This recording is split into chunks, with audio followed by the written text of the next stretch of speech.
رحم اللہ من قرأ الفاتحہ. بسم اللہ الرحمن الرحیم.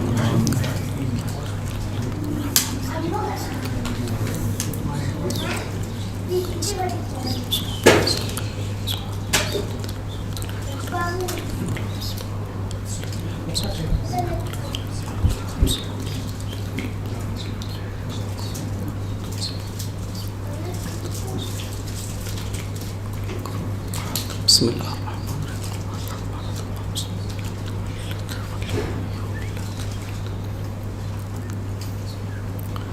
لا حول ولا قوة إلا بالله العلي العظيم. أعوذ بالله السميع العليم من الشيطان اللعين الرجيم. بسم الله الرحمن الرحيم. الحمد لله الذي لا يبلغ مدحته القائلون ولا يحصي نعماءه العادون ولا يؤدي حقه المجتهدون الذي لا يدركه بعد الهمم ولا يناله غوص الفتن الذي ليس لصفته حد محدود ولا نعت موجود ولا وقت معدود ولا أجل ممدود. فطر الخلائق بقدرته ونشر الرياح برحمته ووطد بالصخور ميدان أرضه. ثم الصلاة والسلام على أشرف الأنبياء وإمام المرسلين وخاتم النبيين رحمة للعالمين مولانا الثقلين جد الحسن والحسين بالقاسم محمد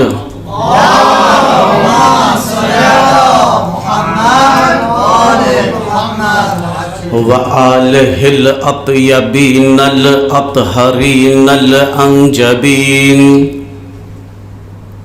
وأصحابه المنتجبين لا سيما ابن عمه ووصيه وصفيه وخليفته بلا فصل. ولعن أعداءهم أجمعين من يوم عداوته إلى يوم الدين. أما بعد فقد قال رسول الله صلى الله عليه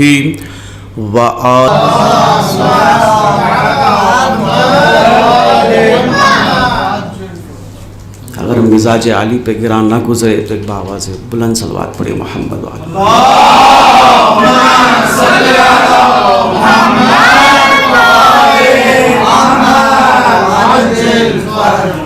عزیزان گرامی، سب سے پہلے میں یہاں تشریف فرما تمام علماء کی خدمت میں یہ بات واضح کر دوں کہ ہماری گفتگو آپ کے لیے ایک تحصیل حاصل ہے کہ جو علماء اصولیین نے تحصیل حاصل کو ممتنع قرار دیا ہے کہ تحصیل حاصل امکان پذیر نہیں ہے. بہر کیف خطابت کے نقوص و نقائص میں سے ایک عاجزی خطیب بھی ہے کہ جو نہیں ہونا چاہیے تھا، لیکن ان قوانین کو توڑتے ہوئے بھی یہ بات کہوں گا کہ ایک سبق سنانے کے غرض اساتید کے خدمت میں، اور انشاءاللہ ثواباً خود ایک نوکری جو حاصل ہوئی ہے، شرف جو ملا ہے، ایک بہت بڑی توفیق ہے، اس لیے کہ روایات میں ہے خود امام رضا علیہ السلام کی زیارت کے بعد جو خاص دعا جو پڑھی جاتی ہے زیارت کے بعد، اس میں ایک جملہ، ایک فقرہ لکھا ہوا ہے، لا تحمدو یا سیدی الا بتوفیق منک، اے میرے سید، اے میرے آقا، تیری حمد ممکن ہی نہیں ہے مگر یہ کہ تجھ ہی سے توفیق ملے۔ حمد سے مراد علماء کہتے ہیں شکر پروردگار ہے، اللہ کا شکر امکان نہیں ہے مگر توفیق وہیں سے ملے۔ داؤد نبی سجدے میں گئے، جانے کے بعد کہا پروردگار تیرا شکر ہے، پروردگار تیرا شکر ہے، پھر فوراً کہا میرے اللہ یہ جو شکر کی توفیق ہوئی ہے اس کا شکر ہے، پھر شکر ہے، یعنی شکر آپ کرتے جائے، اس کا شکر ختم ہونے والا نہیں ہے، شکر کی توفیق بھی وہیں سے آتی ہے۔ کہاں سے؟ اللہ کی جانب سے آتی ہے، اور آپ لوگوں کا یہاں آنا یہ مودت کی دلیل ہے، یہ مودت بھی یہاں سے وہاں سے نہیں آتی۔ سورہ مریم کی 96 آیت میں اللہ فرما رہا ہے جو ایمان لے کر آئے، عمل صالح کو انجام دے، سَيَجْعَلُ لَهُمُ الرَّحْمَنُ وُدًّا، ہم ان کے دلوں میں مودت ڈالتے ہیں۔ یعنی مودت جس طرح سے توفیق الہی شامل ہو تو شکر کیا جاتا ہے، اسی طرح سے مودت ہو تو مجلس حسین میں آیا جاتا ہے۔ اور یہ مجلس حسین بزرگ عالم دین، با عرفان عالم دین کا ایک جملہ کہنے کی کوشش کر رہا ہوں، بس بکھرے ہوئے گلستان سے توجہ کا طالب بھی ہوں عزیزان گرامی، کہ وہ کہتے ہیں کہ مجلس عزا تحت قبہ ہے حسین کا، حسین کا تحت قبہ ہے یہ مجلس عزا۔ اب وہ شرائط، وہ معلومات حاصل کرے جو تحت قبہ حسینی میں ہوتی ہیں۔ یعنی تحت قبہ حسینی میں کیا کیا ہوتا ہے؟ پہلی چیز، تحت قبہ حسینی جہاں قبر مولا امام حسین ہے، اس کے اوپر جو چھت ہے، اس کے اوپر جو چھت ہے اسے تحت قبہ کہتے ہیں۔ یہ قبے کے نیچے سب سے پہلی چیز یہ ہے جو وہاں جاتا ہے اور دعا کرتا ہے، ممکن ہی نہیں ہے وہاں جائے اور دعا کرے اور وہ دعا رد ہو جائے۔ اور ہمارے علماء یہ کہتے ہیں دو بزرگ شخصیتوں کے سامنے جائے اور دو بزرگ شخصیتوں کا واسطہ دے، خصوصاً علم کی بھیک اگر مانگنا ہو، علم کی بھیک اگر مانگنا ہو تو مولا علی باب العلم کی چوکھٹ پہ جائے، ابو الفضل العباس کا واسطہ دے، ممکن نہیں ہے مولا یہ دعا رد کر دے۔ اور مولا حسین کی چوکھٹ میں آئے، آنے کے بعد جناب علی اکبر کا واسطہ دے اور دعا رد ہو جائے، یہ محال ہے۔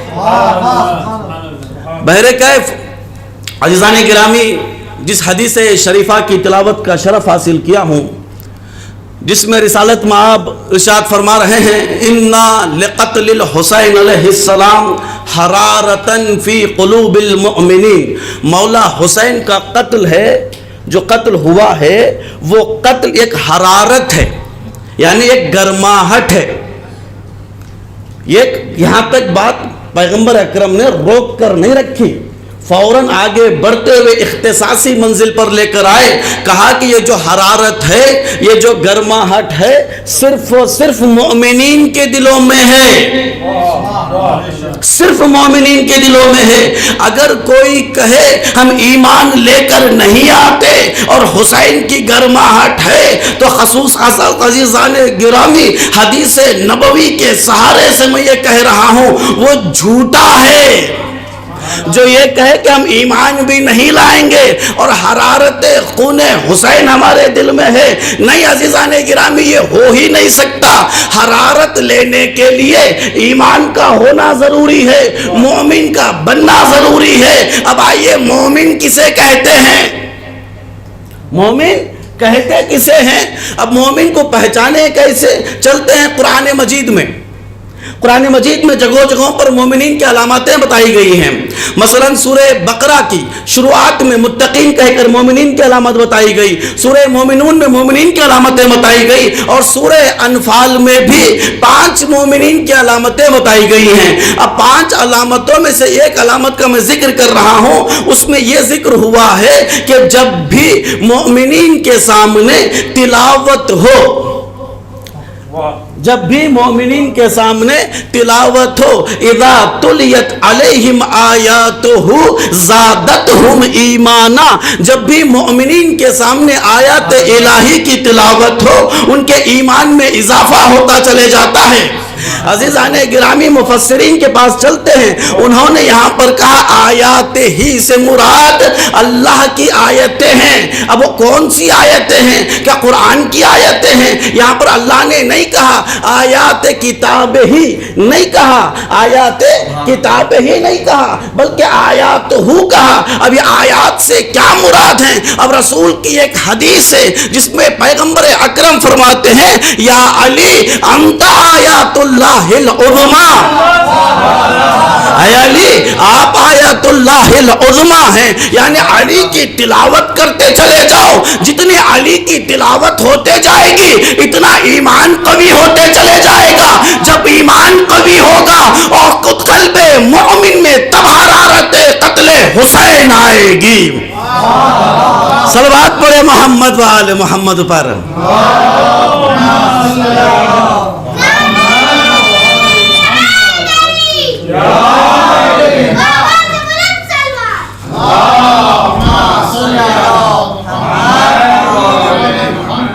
ایمان شرط ہے.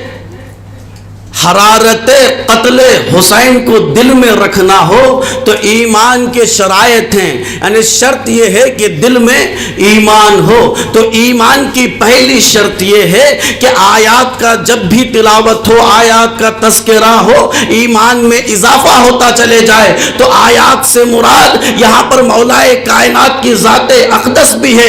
اگر یہ مان لیا جائے، تفسیروں کو دیکھا جائے کہ جن میں تذکرہ ہوا ہے کہ آیات سے مراد یہاں پر خود قرآن مجید کی آیتیں ہیں، تو بھی یہاں پر بہترین چیز ہمارے سامنے ہے.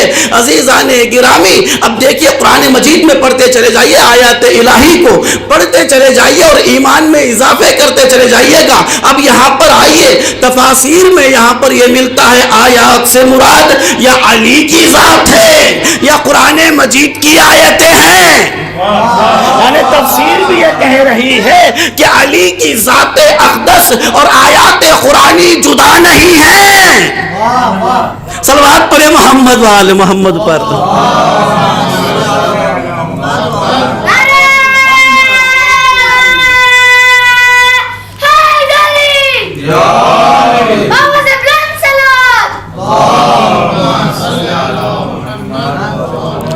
اور وہ یہاں پر ایک دوسری علامت سورہ انفال میں یہ ہے کہ مومنین کی علامتوں میں سے ایک علامت یہ ہے کہ مومن ہمیشہ نماز کو قائم کرتے ہیں، ہمیشہ صلاۃ پڑھتے ہیں. اب یہ صلاۃ کیا ہے؟ آئیے روایات کے میدان میں آپ کو لے کر چلوں. عزیزان گرامی خلیفہ دوم کا زمانہ تھا. حذیفہ یمانی مدینہ منورہ میں آئے. ایک مرتبہ اچانک ملاقات ہو گئی ان دونوں کے بیچ. کس کے؟ خلیفہ دوم اور حذیفہ یمانی کے بیچ ملاقات ہوئی. خیر و خیریت کے بعد اس صاحب نے پوچھا کیسے چل رہے ہیں تمہارے حالات؟ کیا حالات کیا چل رہے ہیں؟ میرے حالات تو یہ ہیں کہ میں بغیر وضو کے نماز پڑھ رہا ہوں. حذیفہ یمانی کہہ رہے ہیں میں بغیر وضو کے نماز پڑھ رہا ہوں، فتنے وغیرہ کو دوست رکھ رہا ہوں. اب یہاں جو مقابلے میں تھے یہ حذیفہ یمانی تھے. اب علماء حق کہتے ہیں اگر یہاں کوئی اور ہوتا تو یہ جناب کی تلوار میان سے نکل جاتی. یہ اور بات ہے کہ وہ تلوار سے کچھ ہوتا نہ تھا. بہر کیف اب یہاں اسی گفتگو کو بڑھاتے بڑھاتے مسجد تک پہنچے. مسجد میں بیٹھے ہوئے تھے. اب انہیں سمجھ میں نہیں آ رہا تھا اس سے مراد کیا ہے, چونکہ بولنے والا بتانے والا یہ معمولی شخصیت نہیں, حذیفہ یمانی ہیں, رسول کے سچے صحابی ہیں, رسول کے اچھے صحابی ہیں. یہ کہہ رہے ہیں میں نماز ایسی نماز پڑھتا ہوں جس میں وضو کی شرط نہیں ہے, ایسی صلاۃ کا تذکرہ کرتا ہوں جس میں وضو کی شرط نہیں ہے. اور یہ پریشان تھے تو پریشانیوں کو بڑھاتے ہوئے حذیفہ یمانی نے کہا وہ نماز صرف میں نہیں میرا اللہ بھی پڑھتا ہے, میرا اللہ بھی وہ نماز پڑھتا ہے. تو اتنے میں حلال مشکلات مولا کائنات کی تشریف آوری ہوئی. خلیفہ دوم نے شکایتاً کہا یا علی دیکھیے کیا کہہ رہے ہیں, یہ کہہ کیا رہے ہیں, کہہ رہے ہیں کہ نماز کو بغیر وضو کے پڑھتا ہوں, فتنے وغیرہ کو دوست رکھتا ہوں, اور وغیرہ وغیرہ کچھ اور باتیں بھی یہاں موجود ہیں. لیکن مقصد بتانا یہ ہے کہ نماز مومن کی علامت ہے, نماز مومن کی علامت ہے. اگر مومن ہو تو حرارت قتل حسین دل میں آئے گی, تو نماز مومن کی علامت ہے. حذیفہ یمانی کہتے ہیں کہ میں نماز پڑھتا ہوں جس میں وضو بھی نہیں ہے. اب مولا کائنات نے کہا خود حذیفہ سے پوچھ لو, جو کہہ رہے ہیں جو مدعی ہیں وہی دلیل لے کر آئے, جو انکرا ہے جو منکر ہے وہ تو بس قسم کھا لیتا ہے. اب جو مدعی ہے وہ دلیل لے کر آیا. عزیزان گرامی بینہ کی اقسام ہیں, آپ لوگ بہتر جانتے ہیں. تو اب یہاں پر جو مدعی ہیں اب وہ بیان کرنا شروع کرے میں ایسی نماز پڑھتا ہوں جس میں وضو کی شرط ہی نہیں ہے, اور وہ نماز اللہ بھی پڑھتا ہے. وہ کیا قرآن میں موجود ہے, ان اللہ و ملائکتہ یصلون علی النبی, صلوات پڑھے محمد و آل محمد پر.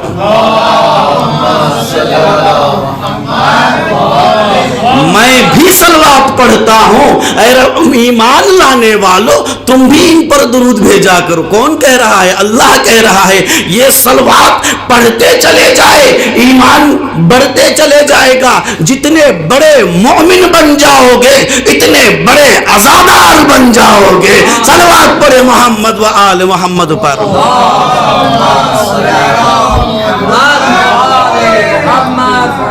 اور مومنین کی علامت میں سے ایک علامت یہ ہے, اسی سورے میں عزیزان گرامی جب بھی اللہ کا ذکر ہو دل خوف سے تھرائے.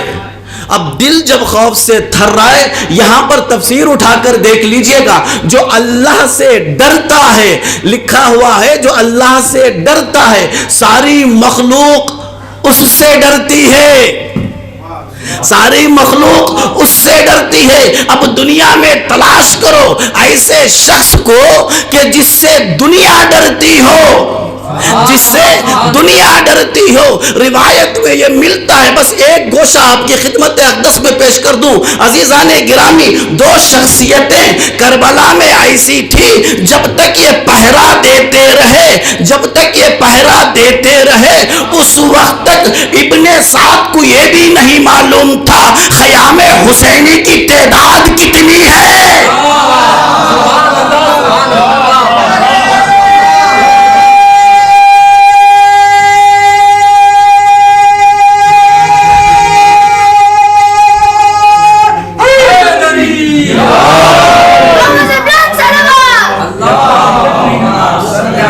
روایات میں ہے کہ جہاں ذکر ہوتا ہے وہاں تعاون نہیں ہوتا, جہاں ذکر ہوتا ہے وہاں تعاون نہیں ہوتا. یہاں آ کر آپ کو شفائیں ملتی ہیں. اس در سے کبھی ہٹنا نہیں, اس در سے جو ہٹا ہے جتنا اس در سے دور ہوا ہے اللہ سے دور ہوا ہے, جتنا اس در سے دور ہوا ہے وہ اتنا اللہ سے دور ہوا ہے. عزیزان گرامی مومنین کی علامتوں کو بیان کرتے ہوئے اللہ کہہ رہا ہے انفاق بھی مومنین کی علامت ہے. اب بیان کرنے کے بعد اللہ نے کہا ان مومنین کو 3 گفٹ ہیں, 3 جائزے ہیں, ان میں سے ایک مغفرت, ان کے لیے مغفرت ہے. اب آئیے ڈھونڈیے, یعنی مومن ہے تو مغفرت چپکی ہوئی ہے, مومن ہے تو اس کے ہمراہ ہمیشہ مغفرت ہے، یعنی مومن ہمیشہ بخشیدہ شدہ ہے، مومن ہمیشہ گناہوں سے پاک رہتا ہے۔ اب تلاش کرے ایسے مومنین کو کہ جس کے یہاں کوئی گناہ کا تصور نہ ہو، گناہ ہی گناہ نہ ہو، پاک ہی پاک ہو وہ شخص۔ کیوں؟ اس لیے کہ مومن ہو تو قلب مومن ہی میں حرارت قتل حسین آتی ہے۔ ہمارا ادعا ہے، ہمارا دعویٰ یہ ہے کہ ہم عزادار ہیں، کم سے کم دعویٰ ہمارا یہ ہے کہ ہم عزادار ہیں، کم سے کم دعویٰ یہ ہے کہ ہم محب حسین ہیں۔ محب حسین کا مطلب یہ ہے کہ عزادار رہنا، عزادار کا مطلب یہ ہے، رسول نے فرمایا وہ عزادار ہو ہی نہیں سکتا جب تک مومن نہ بنے، اور مومن کی علامت یہ ہے کہ ہمیشہ اس کے ساتھ مغفرت چپکی ہوئی ہے۔ اب پوری تاریخ اسلام میں پڑھ لیجئے، کہیں آپ کو ایسا مغفرت کا درس کہاں نہیں ملے گا۔ امام رضا نے فرمایا یبن شبیب، اے شبیب کے بیٹے، اگر رونا آئے تو کسی پر نہ رونا، میرے جد حسین پر رو لینا، اس لیے کہ تو جیسا ہی روئے گا تیرے تمام گناہان گزشتہ کبیرہ ہو یا صغیرہ ہو معاف کر دیے جائیں گے۔ جب گناہ معاف کر دیے جائیں گے یعنی وہ پاک ہو جائے گا، مغفور ہو جائے گا۔ جب مغفور ہوگا تب مومن بنے گا، جب مومن ہوگا تو قتل حسین کی حرارت دل میں آئے گی۔ اب آئیے آگے بڑھتے ہیں۔ مومنین کے لیے دوسرا گفٹ یہ ہے کہ رزق کریم، رزق کریم مومنین کے ہمراہ ہے، رزق کریم مومنین کے ہمراہ ہے۔ اب بتائیے مومنین دنیا میں فقیر ہیں یا نہیں ہیں؟ ہیں یا نہیں ہیں؟ آیت اللہ العظمی، اللہ انہیں لمبی حیات دے صحتی کے ساتھ، مکارم شیرازی دامت برکاتہ اپنی تفسیر نمونہ میں لکھتے ہیں یہ رزق کریم اس دنیا میں اسے ملنا چاہیے اور ملتا ہے۔ یہ رزق کریم اس دنیا میں اسے ملتا ہے۔ اب رزق نہیں، رزق کریم، اور یہ کریم بھی کیا ہے؟ صفت مشبہ، یعنی ہمیشہ ہو اور ہمیشہ کے ساتھ ساتھ فل، ایک دم زیادہ کریم، رزق کریم اس کے ساتھ ہمیشہ چپکا ہونا چاہیے۔ لیکن آئیے عزیزان گرامی، دنیا میں دیکھ لیجئے گا عزادار بھی ہیں، مومنین بھی ہیں، فقیر بھی ہیں، ایسا ہے نہیں ہے؟ ہیں عزادار بھی ہیں، مومنین ہیں، فقیر ہیں عزیزان گرامی، لیکن مومن کبھی فقیر نہیں ہوتا۔ کیوں؟ اس لیے فقیر نہیں ہوتا، چوتھے امام کا زمانہ ہے، ایک شخص آیا، آنے کے بعد کہا مولا انا الفقیر، میں فقیر ہوں۔ مولا نے تعجب کی نگاہ سے دیکھتے ہوئے کہا انت الفقیر، تو فقیر ہے؟ کہا مولا مال دنیا میں کچھ نہیں ہے میرے پاس، میں فقیر نہیں تو پھر کون فقیر ہے؟ کہا مولا نے کہا نہیں تو فقیر نہیں ہے، یہ دیکھ تیرے پیچھے کیا ہے؟ مولا یہ تو پہاڑ ہے، یہ پہاڑ سونے کا کر دوں گا، تیرے حوالے کر دیتا ہوں، ایک چیز جو تیرے پاس ہے وہ مجھے دے دے، ایک چیز جو تیرے پاس ہے وہ مجھے دے دے۔ مولا وہ چیز کیا ہے؟ وہ ہماری ولایت جو تیرے دل میں ہے۔ معلوم یہ ہوا رزق کریم دنیا میں بھی اس کے ساتھ رہتا ہے، آخرت میں بھی اس کے ساتھ رہتا ہے۔ جس کے ساتھ یہ رزق کریم ہو وہ مومن ہوتا ہے، اور جو مومن ہوتا ہے اس کے دل میں حرارت قتل حسین آتی ہے۔ صلوات پڑھے محمد و آل محمد پر۔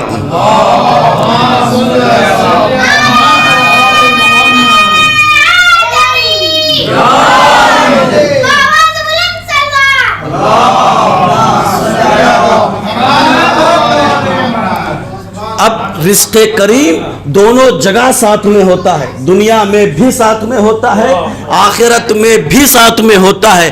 اگر کوئی رزق کریم سے اپنے آپ کو جدا کر لے، نہ اس کی دنیا میں کوئی بھلائی ہے نہ آخرت میں کوئی بھلائی ہے۔ معاویہ ایک مرتبہ مدینہ منورہ کا سفر کیا، مسجد نبوی میں بیٹھا، بیٹھنے کے بعد کہا فلاں صحابی کو لے کر آؤ، کہا لے کر آئے، پوچھا گیا یہ کتنے میں بکے گا؟ کہا اتنے دراہم میں، اس کو اتنے درہم دیا جائے، اس کو اتنے دینار میں اتنے دینار دیا جائے۔ ایک صحابی آ ہی نہیں رہا ہے، کہ وہ کون ہے بھائی؟ کہ ایک صحابی ہیں جن کی عمر ہے 150 سال، اور بعض لوگوں نے کہا نہیں اس سے زیادہ، وہ آ نہیں رہا ہے۔ معاویہ نے کہا اس کو لے کر آؤ، اگر نہ آئے تو زبردستی لے آؤ، اس کی قیمت معلوم کرو، اس کی قیمت معلوم کرو۔ عزیزان گرامی، وہ صحابی گران قدر تشریف لائے، لانے کے بعد معاویہ ہنستے ہنساتے ان سے پوچھنے لگا آپ کی طویل عمر کی وجہ کیا ہے؟ آپ کے طویل عمر کی وجہ کیا ہے؟ تو انہوں نے کہا کہ جب بھی میں تجارت کرتا تھا، کوئی چیز بیچتا تھا، ترازو میں کوئی اضافی چیز ڈال کے بیچ دیتا تھا، یعنی مثلا اگر 10 گرام 20 گرام کوئی چیز اضافہ ڈال کے میں فروخت کر دیتا تھا، اور جب بھی میں خریدتا تھا، جب مجھے احساس ہوتا وہ چیز میں مجھے زیادہ منافع ملے گا، زیادہ بینیفٹ ملے گا، میں وہ چیز کو زیادہ قیمت میں خریدتا تھا۔ اب معاویہ نے پوچھا تیرا زیادہ بزنس کہاں تھا؟ کہ مکہ مکرمہ میں۔ اب مکے میں تھے کون؟ معاویہ کے باپ بھی وہی تھے، معاویہ کا دادا بھی وہی تھا، اور ادھر آئے مولا کائنات کے باپ بھی ادھر تھے، مولا کائنات کے دادا بھی ادھر تھے، اور ان کی عمر ماشاءاللہ 150 سال تک ہے، اور تاریخ میں لکھا ہے ہاشم تک کا زمانہ انہوں نے دیکھا تھا، امیہ تک کا دور انہوں نے دیکھا تھا۔ کہا کبھی ہمارے یہاں معاملہ ہوا ہے؟ اب یہ سوچ رہا تھا میری ہیبت سے شاید یہ ڈر جائے اور ہمارے اجداد کی تعریف کرے۔ کہا آپ کے اجداد سے بھی معاملہ ہوا ہے، علی مرتضی کے اجداد سے بھی معاملہ ہوا ہے۔ پوچھا فرق کیا ہے؟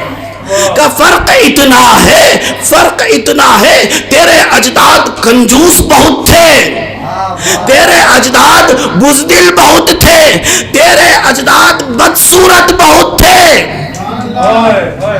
کہ بنی ہاشم کا پورے اس کے برعکس خوبصورت بہت تھے، شجاع بہت تھے۔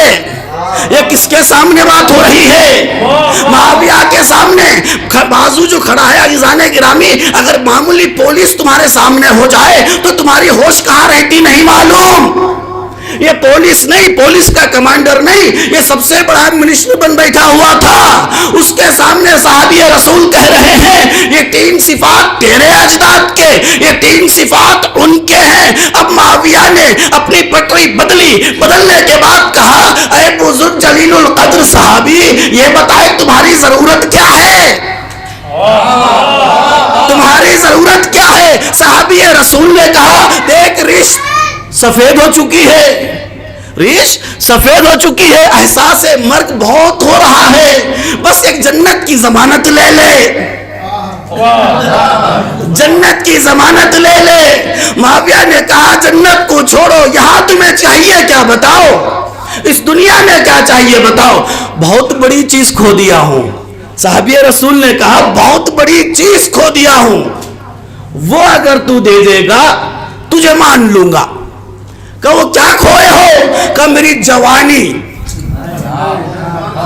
میری جوانی مجھے واپس دے دے۔ معاویہ نے کہا یہ دونوں خواہشیں ہمارے در پر نہیں ملتی۔ تو صحابی بزرگ نے کہا نہ دنیا تیرے پاس ہے، نہ آخرت تیرے پاس ہے، تیرے پاس بیٹھنے کا بھی فائدہ نہیں ہے۔ صلوات پڑھے محمد و آل محمد۔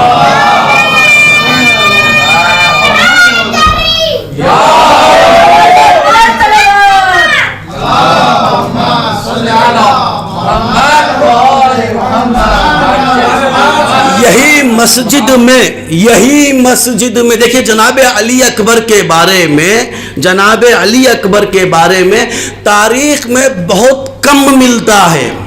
میں ان 2-3 مہینوں میں کئی کتابیں میں نے پڑھا، کئی خطبہ کے خطیبوں سے مستفیض ہوا، زیادہ تر بحث تخیلات میں تھی، لیکن حقیقت میں بہت کم ہے۔ عزیزان گرامی، حقیقت میں بحث بہت کم جناب مولا اکبر کے بارے میں ہے۔ کتابیں ان کے سلسلے میں لکھی گئی ہیں، لیکن احادیث شریفہ میں بہت کم ہے۔ لیکن آئیے تعریف، اس تعریف کو تعریف مانی جاتی ہے جو دشمن کرتا ہے۔ یہی مسجد نبوی تھی، معاویہ بیٹھا ہوا تھا، صحابی رسول بک چکے تھے، سامنے تشریف کون ہے، کون حکومت کر سکتا ہے، لوگوں نے پیسے لے رکھے تھے، سب نے ایک آواز بلند آواز سے کہا امیر انتا، امیر انتا، تو ہی ہے، تو ہی ہے، تو ہی ہے۔ تو اب اس نے کہا تمہاری صحابیت پر آگ آ جائے، میں اس کے قابل نہیں، حسین کا بیٹا علی اکبر اس کے قابل ہے، حسین کا بیٹا علی اکبر اس کے قابل ہے، اس لیے علی اکبر اس کے قابل ہے، دیکھنے میں چلنے میں بولنے میں، دیکھنے میں چلنے میں بولنے میں ایسا ہی ہے جیسے رسول تھا۔ یہ بول کون رہا ہے؟ یہ بول کون رہا ہے؟ یہ معاویہ خود اقرار کرتے ہوئے کہہ رہا ہے میں نہیں، صحیح معنوں میں اس حکومت کا حاکم جو وہی بن سکتا ہے جو رسول ہو یا رسول جیسا ہو۔ صلوات پڑھے محمد وآل محمد پر۔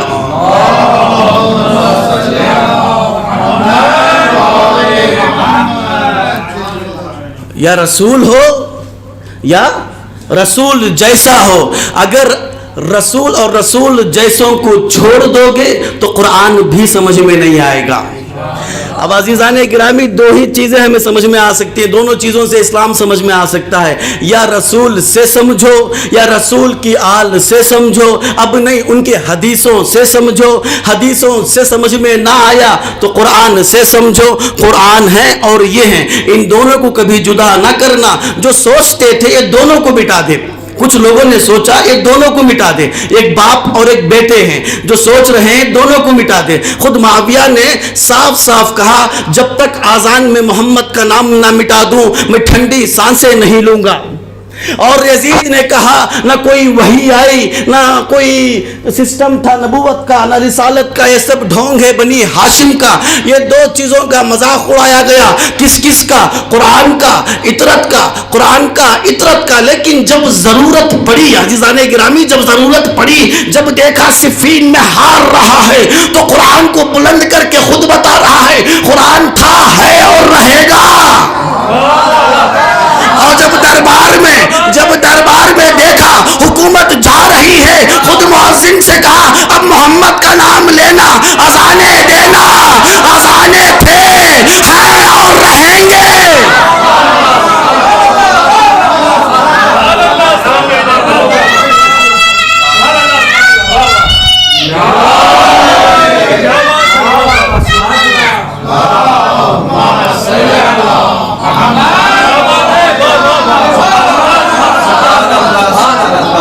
حکمت پروردگار دیکھیے، سوچ رہا تھا کربلا کے میدان میں، کربلا کے نشیب میں کسی کو قتل کر دو، ایک امام کے قتل ہو جانے سے امامت ختم ہو جائے گی۔ حکمت پروردگار کو دیکھیے گا، مکرو و مکر اللہ، اللہ خیر الماکرین۔ عزیزان گرامی تم بھی مکر کرتے ہو، اللہ بھی مکر کرتا ہے، حکمت پروردگار سب سے اچھی ہوتی ہے۔ تم نے ایک امام کو ذبح کر کے سوچ رہا تھا شام کے دربار میں بیٹھ کر میں نے ایک امام کو ختم کر دیا، اب ہو سکتا ہے میں ٹھنڈی سانسیں لے لوں، لیکن اسے معلوم کیا تھا دربار میں اللہ نے یہ ایک امام کو قتل کیا تھا، وہاں دو دو اماموں کو بھیجا۔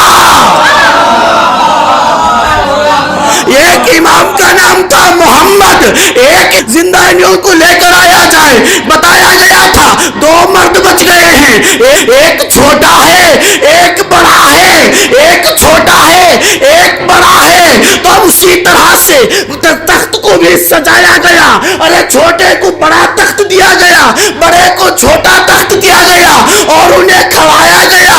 عزیزان گرامی منظر کچھ ایسا تھا، محمد نیچے علی اوپر، محمد نیچے علی اوپر، دربار سجا ہوا ہے۔ سوچ رہا تھا امامت کا خاتمہ ہو گیا، لیکن سید سجاد وہاں پہنچ کر ایک غدیر کا میدان سجا دیے۔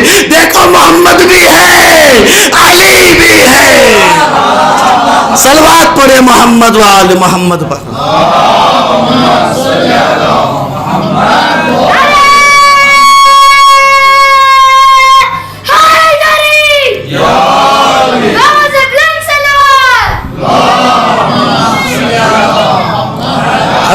گرامی یہ 5 علامات جو مومنین کے بتائے گئے ہیں ان میں سے پہلی علامت تھی جب بھی اللہ کا ذکر ہو خوف سے دل تھرائے، اور دوسری علامت تھی ایمان میں اضافہ ہی اضافہ ہوتا ہے جب آیات کا تذکرہ ہو۔ اس کے بعد جو علامت تھی وہ کیا تھی؟ توکلت علی اللہ، اور ایک علامت تھی انفاق۔ یہ 5 علامت کو اگر آپ ایک جگہ دیکھنا چاہتے ہیں تو وہ صرف آل محمد کا گھرانہ ہے۔ اس کے علاوہ تمہیں یہ 5 علامت ایک جگہ نہیں مل سکتی، ممکن ہی نہیں ہے۔ آپ انفاق کی مثال لے کر آؤ اور وہاں بنی ہاشم کا نام نہ ہو، یہ محال ہے۔ تاریخ کوئی ان کا ثانی ان جیسا ان چیزوں میں نہیں ڈھونڈ سکی عزیزان گرامی۔ اس لیے میں یہ کہہ رہا ہوں کہ آپ تاریخ میں دیکھ لیجئے گا، جعفر کے گھر میں جو روٹیوں کی تقسیمی کا سسٹم تھا، تنور جو جلتا تھا کبھی خاموش نہیں ہوتا تھا، اور روایت میں ہے رات کی تاریکی میں کبھی جعفر کے گھر میں اگر تنور بجھ جائے تو مولا حسن کا تنور ہمیشہ سے ہمیشہ جلا رہتا تھا۔ اور اسی تاریخ میں بتایا جا رہا ہے کہ کبھی بھی اچانک اگر امام حسن کے گھر میں، چونکہ مولا حسن نے اپنی زندگی میں 2 سے 3 مرتبہ اپنا سارا ساز و سامان انفاق کر دیا تھا، ان ایام میں اس اسنا میں کچھ دن کے لیے تنور خاموش تھا، اس میں بھی اور اس کے علاوہ بھی کبھی مولا علی اکبر کا تنور بجھا نہیں۔ یہ تاریخ کے حقائق ہیں، یہ تاریخ کی حقیقتیں ہیں عزیزان گرامی۔ اور ورثے میں میرے مولا اکبر کو مولا حسن کا تنور بھی ملا تھا، مولا حسن کا تنور بھی ملا تھا۔ اب نہیں معلوم یہ چیزیں نئی ہوں گی یا پڑھتے نہیں لوگ، میں اب بتانے جا رہا ہوں عزیزان گرامی۔ مولا اکبر تنور جو جلایا کرتے تھے اس کی آگ جنگلوں تک دکھائی دیتی تھی، وہاں سے کوئی دیکھتا سمجھ جاتا تھا کوئی آبادی وہاں پر ہے۔ چونکہ عرب کے زمانے میں دستور تھا کوئی دعوت اگر دینا تھا تو آگ جلایا کرتے تھے، تو لوگ سمجھ جاتے تھے کہ وہاں کھانا ملنے والا ہے۔ کوئی ابن السبیل، کوئی فقیر ایسا نہیں تھا جو اکبر کے گھر میں کھانا نہ کھایا ہوا ہو۔ اور اکبر کی فضیلت کے لیے اب نہیں معلوم، شاید اتنا کافی ہو، کم سنی میں حافظ قرآن بننے کے بعد 16 سال کی عمر میں مسجد نبوی میں بیٹھتے تو حسین کے گھر میں دیکھ لو۔ اگر انفاق کی عظیم منزلت دیکھنا ہو تو حسین کے گھر میں دیکھو۔ عزیزان گرامی، تمام فضائل اور فضیلت اگر دیکھنا ہو تو حسین کے گھر میں دیکھو، اور وہ بھی علی اکبر کی شکل میں آپ کو مل جائیں گے، وہ بھی علی اکبر کے شکل میں مل جائیں گے۔ شاید اس لیے عزیزان گرامی آپ کو میں 2-4 منٹ شاید لوں آپ کے، اور زحمت ہے رحمت ہے، بس یہ کہہ رہا تھا کہ علی اکبر کے یہ حضرت علی اکبر کی شخصیت تمام فضائل مدغم ہیں، تمام فضائل اکبر کی شخصیت میں آپ کو مل جائیں گے، بس ڈھونڈنا پڑے گا۔ شاید اس لیے بھی ہو کہ بی بی زہرا کی شباہت پیغمبر اکرم سے صرف چلنے کی حد تک تھی، یعنی پیغمبر جس طرح سے چلتے تھے ویسے بی بی زہرا چلتی تھی، اور کہیں کچھ شباہتیں تھیں۔ اب آئیے، مولا حسن اور مولا حسین آدھی شباہت پیغمبر کی رکھتے تھے، یعنی مولا حسن چہرتن پیغمبر کی شباہت رکھتے تھے، مولا حسین کا 35 والا حصہ پیغمبر کی شباہت والا تھا۔ عزیزان گرامی، لیکن مولا اکبر کی ذات ایک ایسی ذات ہے کہ پورا سراپا پیغمبر کا تھا، اور سراپا کے ساتھ ساتھ اخلاق بھی رسول کا تھا، اور اخلاق کے ساتھ ساتھ منطق یعنی گفتگو کا طریقہ بھی رسالت میں آپ کا تھا۔ اور جتنی خوبیاں پیغمبر کے زمانے میں پیغمبر سے حاصل ہوتی تھی اتنی ہی خوبیاں جناب اکبر سے مدینے والے حاصل کیا کرتے تھے. ایک مرتبہ ایک خاتون نے رسالت مآب سے پوچھا یا رسول اللہ تمہارا حسن زیادہ ہے یا یوسف کا حسن زیادہ تھا؟ پیغمبر نے فرمایا حسن یوسف میں اور حسن مجھ محمد میں فرق یہ ہے میرے پاس بھی حسن ہے ان کے پاس بھی حسن تھا, فرق یہ ہے میرے حسن میں جذابیت بھی پائی جاتی ہے اور وہ یوسف میں نہ تھی.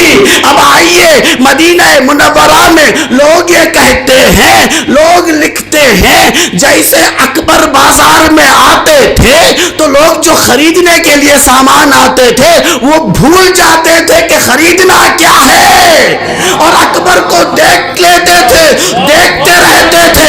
جب گھر واپس آتے تھے تو گھر والے پوچھتے تھے فلاں سامان کہاں ہے, کا فلاں سامان کہاں ہے, کا سارا سامان کو چھوڑو حسین کے گھر کا چراغ آیا تھا,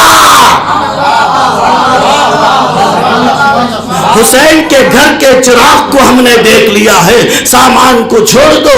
عزیزان گرامی عصمت میں اکبر کے آئیے ایک کتاب ہے مولا عباس کی زندگی نامے کی, تقریباً 300-350 صفحوں کی کتاب ہے. میں بھی حال میں اس کو لیا تھا اور پڑھا تھا. جہاں بھی عصمت عباس کو سمجھایا گیا ہے وہی اکبر کے نام کو بھی لیا گیا ہے, وہی اکبر کے نام کو لیا گیا ہے. عباس کی عصمت سمجھانے کے لیے بتایا گیا کہ معصوم کا زرا معصوم کو ہی آئے گا, معصوم کا زرا معصوم کو آئے گا. قمیض یعقوب کی تھی تو یوسف کو پورے اترے گی, یعقوب بوڑھے ہو یا یوسف بچے ہو. اسی طرح سے علی کا زرا عباس. لکنت کا آنا اس لیے بھی لازمی ہے کہ یہ سنت معصومین ہے. آپ کو بتاتے چلوں سنت معصومین ہے. جیسے ہی مولا حسن جب آتے تھے مسجد سے کچھ سناتے تھے. ایک مرتبہ مولا کائنات چھپ گئے کہ دیکھتے اب سناتے میں بھی سن لوں. اب چونکہ علم امامت کے حامل تھے مولا حسن, سمجھ گئے کہ میرا بابا سن رہا ہے, اب سنایا نہ گیا.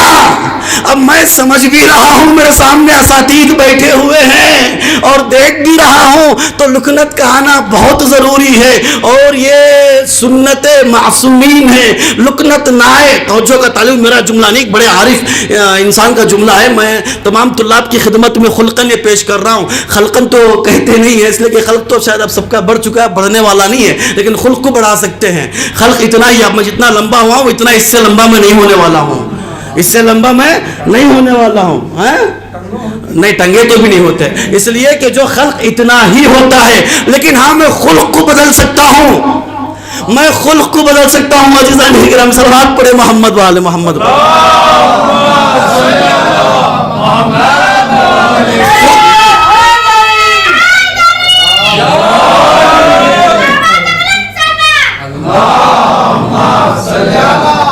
لیکن خلق کو بدل سکتے ہیں. اب خلق کو بدلنا ہو, توجہ کا طالب ہو, طالب علم ہے ہم لوگ, علم کو کسب کرنا ہے. لمحہ لمحہ ہمارے کسب علم میں گزر رہا ہے اور سوچئے جہاں بیٹھ رہے ہیں سوچئے وہاں جا رہا ہوں کہ علم ملتا ہے نہیں ملتا, اگر نہیں ملتا تو نہ جائے, علم ملتا نہیں ملتا تو نہ جائے, وہاں جائے جہاں تمہارا فائدہ ہو. اس لیے وہ توجہ کا طالب مولا کائنات نے فرمایا ہے مومن وہی ہے جس کے 2 دن برابر کے نہ ہو, کچھ نہ کچھ فرق ہو. طالب علم ہیں تو علم میں اضافہ ہو, تاجر ہیں تو ان کی تجارت میں اضافہ ہو, کاسب ہیں تو ان کی کسابت میں اضافہ ہو. عزیزان گرامی خلق بدل سکتا ہے, خلق بدل سکتا ہے. اور جب بھی اپنے اساتید کے سامنے بیٹھتے ہیں اس لیے کہ العلم فی تعظیم الاساتید, علم استاذ کے تعظیم میں رکھا گیا ہے. علم پڑھنے پڑھانے سے نہیں آتا. عزیزان گرامی، پڑھنے پڑھانے سے، اصطلاحات سے اگر علم آ گیا ہوتا، عالم بن گیا ہوتا، تو دنیا میں شیطان سب سے بڑا عالم ہوتا. عزیزو، شیطان سب سے بڑا عالم ہوتا. علم اصطلاحات کے یاد کرنے کا نام نہیں ہے، علم یقین کو بڑھانے کا نام ہے. یقین بڑھایا کرے، یقین بڑھایا کرے. یقین بڑھتا کس سے ہے؟ یقین عمل سے بڑھتا ہے. عزیزو، علم کو حاصل کرنا لیکن عمل کرتے چلے جانا. بھلے علم میں پیچھے ہو جاؤ، حدیث میں ملتا ہے جو جتنا جانتا ہو اتنا عمل کر لے، جتنا جانتا ہے اتنا عمل کر لے. اللہ رحیم ہے، اللہ کریم ہے، اللہ علیم ہے. تم جتنا جانو گے، عمل کرو گے، وہ چیز تمہیں عطا کرے گا جو تم نہیں جانتے. یہ ایک علم کے مراحل کی بات ہے، عرفان کے منزلت کی بات ہے. اب آئیے، اکبر کے عرفان کی بات ہو رہی تھی. مولا اکبر کے یہاں کبھی بھی کوئی بھی آئے خالی نہیں گیا، چاہے وہ علم کا سوال لے کر آئے، چاہے معرفت کا سوال لے کر آئے، چاہے رزق کا سوال لے کر آئے. یعنی یہاں پر دنیاوی رزق بھی ملتا ہے، اخروی رزق بھی ملتا ہے. مومن کی علامتوں میں کے بعد جب 3 گفٹ ملے، تیسرا گفٹ یہ ہے، ایک مغفرت تھا، دوسرا رزق کریم تھا، تیسرا یہ ہے عند ربہم درجات. ان کے لیے درجات ہی درجات ہیں. آیت اللہ مکارم شیرازی کہتے ہیں درجات یہ یہاں کی منسلک بات نہیں ہے، وہاں کی منسلک بات ہے. کہہ رہا تھا مومن وہی ہوگا، آدم سے لے کر آدمی تک، آدم سے خاتم تک، قیامت تک کے لوگ ایک میدان میں ہوں گے. سورج بہت قریب ہوگا. اب میں جو اشارہ، ٹیمپریچر چلے جائے،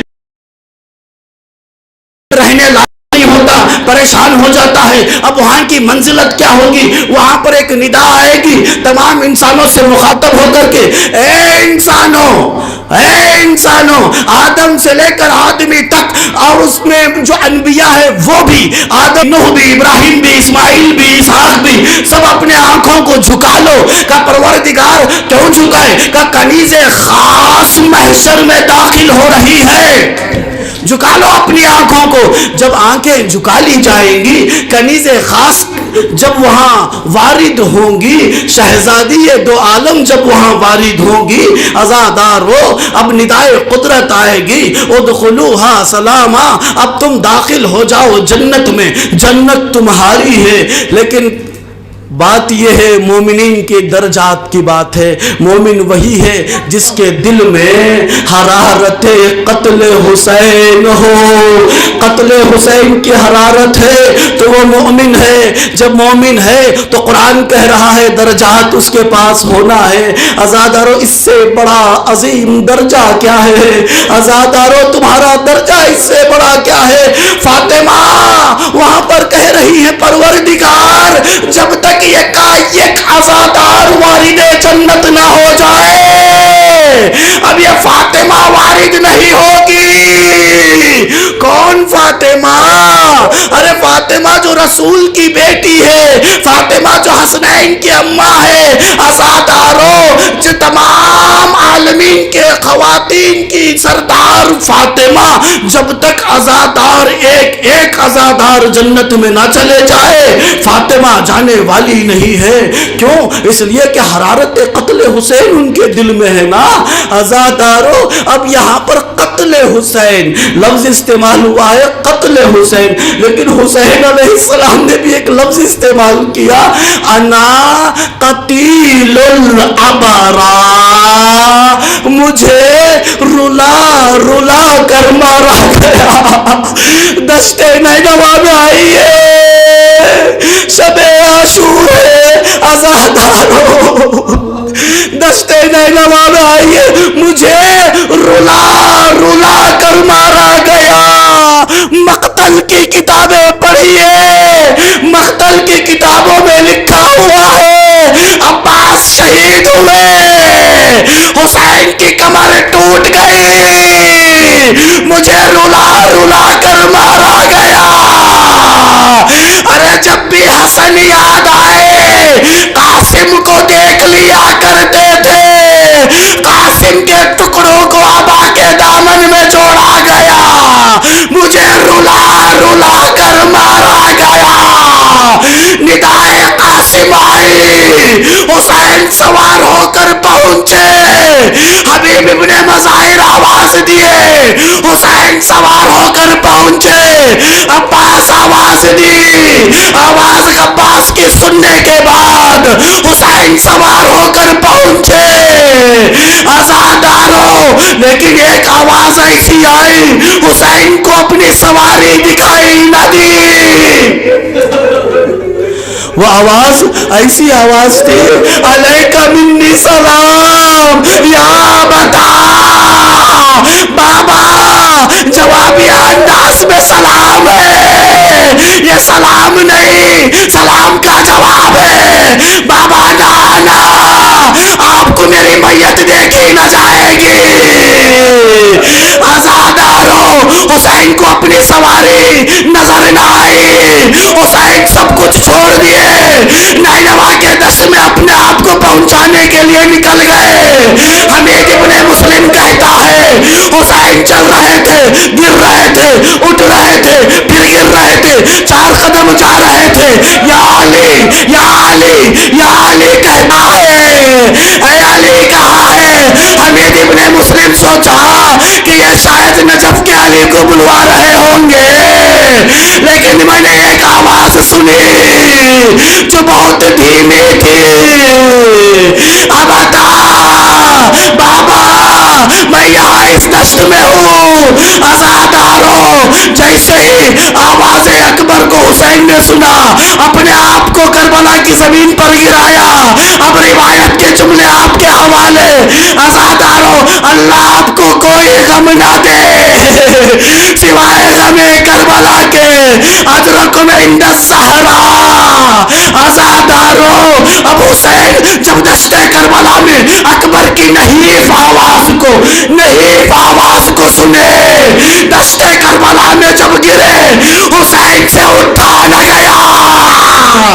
جس طرح سے 9-10 مہینے کا بچہ اپنی پوری طاقت ڈال کر تیز 4 پاؤں سے 2 ہاتھ 2 گھٹنوں سے تیز کسی قریبی دوست کے پاس پہنچتا ہے، اپنے باپ و مام کے پاس پہنچتا ہے، حسین کوشش کر رہے تھے دونوں ہاتھ 2 گھٹنے نینوا کی دشت میں ڈال کر چٹیل میدان میں اکبر کی نحیف آواز کو تلاش کرتے ہوئے۔ عزادارو، ارے بینائی کو اکٹھا کیا، سمیٹ کر پوری بینائی کو حسین نے دیکھا، اکبر کے پیر ہے، نینوا کا میدان ہے، جوان بیٹا، ارے علیہ رگڑ رہا ہے، پیروں کو اپنے ہاتھوں سے سنبھالا، بیٹا تیری خیر تو ہے، مقتل کی کتاب میں نے یہ بھی دیکھا، پیروں سے ہوتے اکبر کے ہاتھ تک پہنچے۔ ارے اکبر ہاتھ نہ ہلائے، بیٹا یہ ہاتھ کیوں نہیں ہلتا؟ ارے یا مرطوب شے کیا ہے؟ بابا یہ میرا خون ہے، لعین نے نیزہ پھینکا۔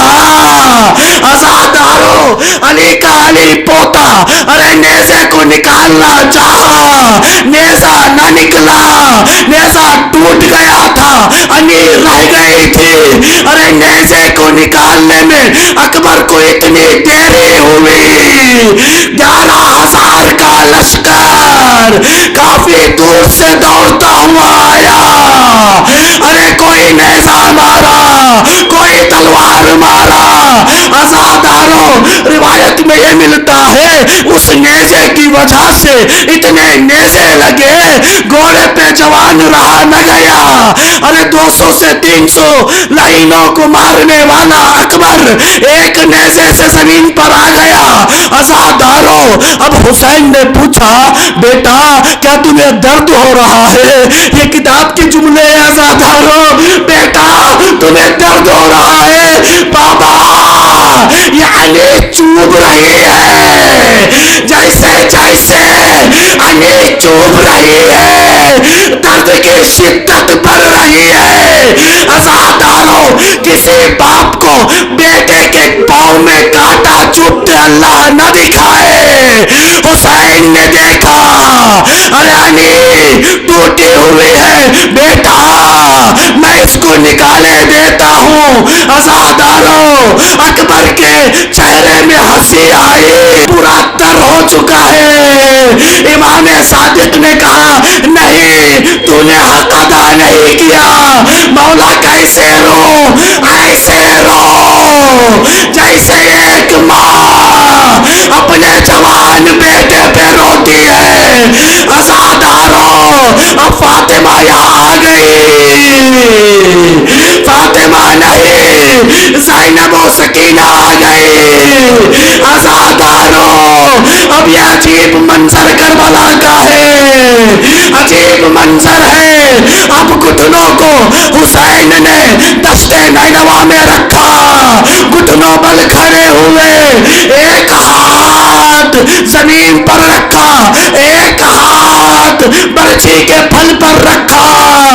ارے نجف کا رخ کیا, آدم دیکھ رہے تھے, اپنا رخ بدل لیا.